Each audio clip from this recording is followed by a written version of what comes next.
Hi everyone, I'm Alex and I'm the hands behind Lovecraft Crochet. My plushies are for the anxious, depressed, autistic, and neurodivergent. Small enough to travel in a purse, backpack, diaper bag, or even your pocket. You can check out my Facebook page or TikTok to see what patterns are available and stay tuned for the new ones coming out. I also make hats, scarves, blankets, and dice bags for the tabletop gamer or dice goblin in your life. Feel free to order through the page, TikTok DMs, or via email at love.craft.crochet@gmail.com. Now, on to the segment.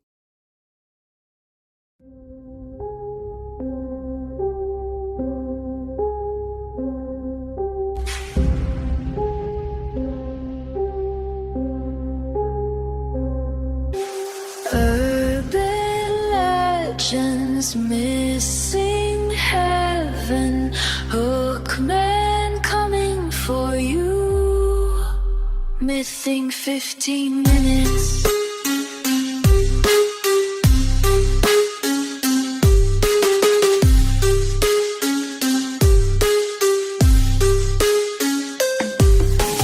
AJ wrote it, Sammy reads it, Mothman's flying at you, missing 15 minutes. Welcome to Mything 15 Minutes, the podcast that brings folklore and legends to life. Or in today's case, afterlife. Ba-da-ba. I'm Sam Rossi, reading a script written by my brother, AJ Carey. Hello. Today we're talking about ghosts. Again, this time a universal sense for the phenomenon found in nearly every culture around the world. Or humanity's favorite answer to, what was that noise? Since the dawn of time. I'll give you that one. And then you get to a point in an age where you hear that noise and you're like, I've lived a good life, kill me. If you're a ghost, weird. If you're a human, I'm not wearing pants. Mm-hmm. At its simplest, a ghost is thought to be the spirit or soul of a dead person that lingers in the living world. Belief in ghosts is one of the most widespread human traditions, appearing in ancient Egypt, China, Greece, everywhere. Just everywhere. No matter where you go, people have always agreed that death does not stop you from being annoying. Did I phrase that horribly? No, you're not wrong. I'm thinking of all the ghosts here. They're just as annoying as the living. Wait, wasn't that a line in Beetlejuice? I don't think so. I don't know. I haven't seen Beetlejuice in 20 years. Some traditions see ghosts as restless souls seeking closure. Others interpret them as omens or being trapped between worlds. Or in popular culture, the easiest way to get a jump scare. You know what my favorite jump scare is? Signs where you know that the alien is going to cross in front of the alley, and what are you going to do?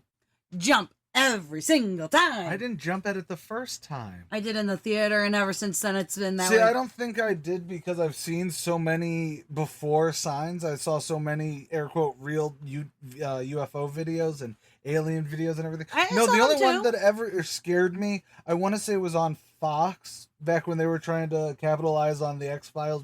Not the alien autopsy one, but I want to swear this was one of Aunt Lou's tapes. Okay. Or it was one of the tapes that we just had, where a family, this is all done on like VHS. Okay. And it's being presented real. I believe it was Discovery that did this one. Okay. But their home was being invaded by these aliens. It starts with them seeing it's supposed to, there's even a point where someone gets shot with a laser beam.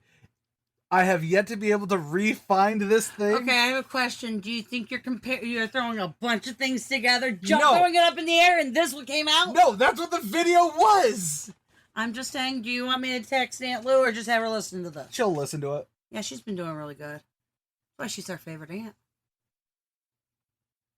We love you, Aunt Lo. We Yeah. love you too, Mommy, if you ever listen ever again. Ever again. Mom listens to her. We love her too. All right. Folklorist. Thanks, AJ, for making sure I have to say that word every fucking episode. Love you, sissy. I love you so much, bro. So much. Folklorists often divide ghosts into categories. We'll cover that next week because that's where the real fun is. One category of ghost is the residual haunting, where a spirit replays the same action like a recording stuck on a loop, or when you don't know what to watch, so you're rewatching West Wing. Because that is the government we should have. The scenes won't ever change. And then are the intelligent hauntings, where the ghost seems to be aware and capable of interacting. The customer service reps of the afterlife. That wasn't the punchline. Here's the punchline. Technically intelligent, but somehow you need 5 different devices to contact them. All about how their warranty is expiring. And finally, the poltergeists. Noisy spirits. Said to move objects and cause chaos. You could have said items there. That would have also worked. Could have. Peeves? Peeves. They are the ghost equivalency of a raccoon in your kitchen. Don't know why I chose raccoon there. Because we've had a raccoon in the kitchen. I know. In fact, it was up here. Some of the most famous ghost tales in modern time probably come from Britain, with their haunted castles and the White Lady archetyped.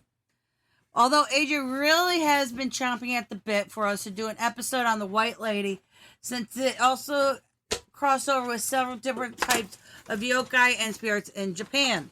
But it is something that I find very interesting, that like a similar thing, although it's usually because of like a burial shroud and whatnot in Japan. Right. In Western culture, you have the same phenomenon, just through a different lens. You know what I mean? Yes. Both the West and the East have White Lady spirits, or lady in white spirits. I understand what you're saying, and I actually see what it's kind of like every civilization. Every ancient civilization has a dragon, sort of thing. Sort of, and I'm wondering. When we do that, I'm actually going to look into it slightly more than I have, because I want to see if it is just like the sociological equivalent of what the fuck's that? Convergent evolution. Convergent evolution in biology is where 2 different species of animals can evolve the same traits, but different reasons. Like the bat and the bird both have wings, but it's not because of the same thing. Although they might have common ancestry, but something like that. White Lady, Lady in Red. Lady in Red. That's not even the song. No. In the U.S., stories like the Bell Witch in Tennessee, or the Ghost of Gettysburg. I almost said Gatlinburg. Probably there too. Or the Amityville horror haunting remain iconic. Remain. Both, I believe, are grammatically correct. Grammatologically correct. I don't know. I'm stuck in 2nd grade English again. Sadly, those 3 also reflect the history of the U.S., huh? Christian hysteria, a war over rights with the overtones of racism, and a grift about ghosts for profit. I'm sorry, those are the 3.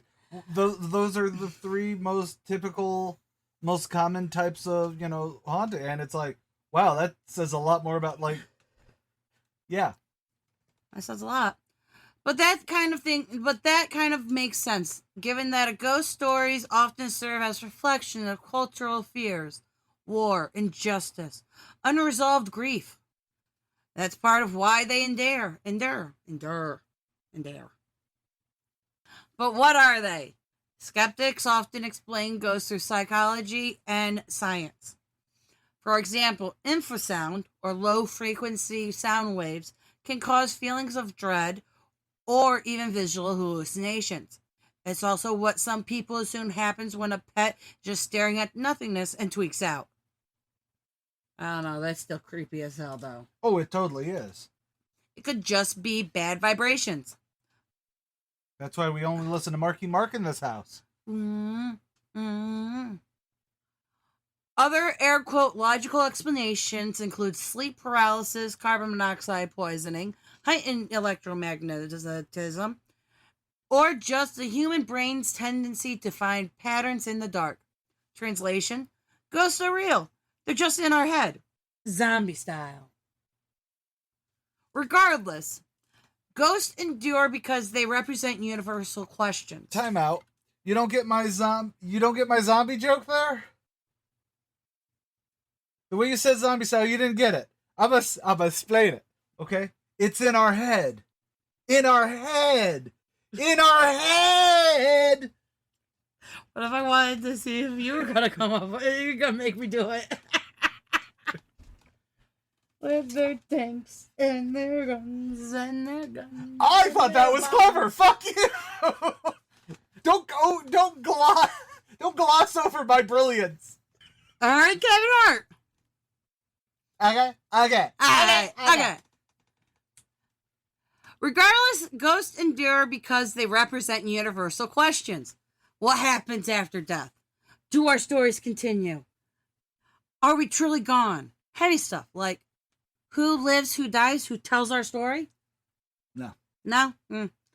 Also, a great excuse to never go into the basement. True story. From folklore to horror films to personal encounters, ghosts remain one of the most powerful symbols of mystery and memory. So whether they're history's most persistent roommate or tricks of the brain, ghosts aren't going anywhere. At least not until they find peace. Ghostbusters. We need Ghostbusters. We don't need Ghostbusters. We totally need Ghostbusters. I want a laser. Do you think we would let you have a proton pack, Sam? Yeah, actually, I'm pretty good at a shot with guns. There's a very big difference between a gun and a proton pack. Yeah, you hold the proton pack like I'm not giving you a thermonuclear device, Samantha. But I'm not going to turn it off. Thanks for listening, and remember, if you hear footsteps when you're alone, don't go investigate. I'm Sam Rossi. And I'm AJ Carey. Later, y'all.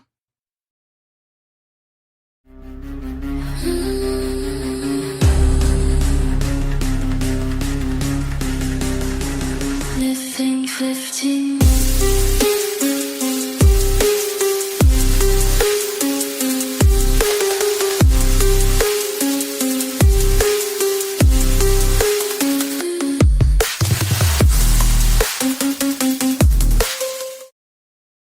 Keep on carrying on. C-A-R-E. E. Right. Because Carry On Production.